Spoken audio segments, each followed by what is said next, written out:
السلام عليكم. اعذروني لو انا بطلع فيديوهات مش بظبط فيها نفسي كده، مش بظبط حتى هقول ايه خالص. انا يمكن كلها من شغلي،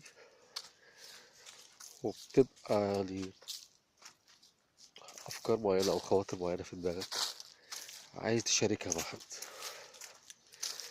بحيث تفيد واستفاد. يعني انا مش قصدي في المحتوى اللي اقول حاجه والناس تشوف بقى صح ولا غلط، لا، وارد جدا يكون غلط.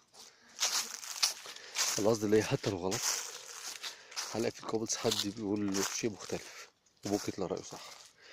يبقى المحتوى محتوى تفاعلي أكتر. مش عارف وجهة نظري صح ولا غلط، بس أنا حاسه كده.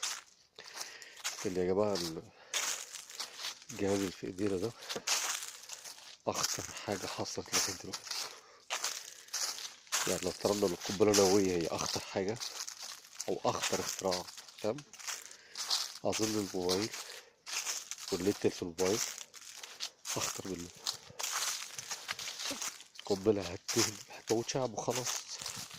الشعب الجديد هيطلع بنفس الثقافة القديمة، ده ممكن يغير ثقافات ويغير مفاهيم للأسف، ويلعب في ثوابت ومعتقدات مش لواحد ولا اتنين، لملايين. محتوى واحد ممكن يعمل مشكلة كبيرة ويضرب عقيدة أو ثوابت عند ناس هي المشكلة دي عندها نقطة ضعف أصلا في الأساس.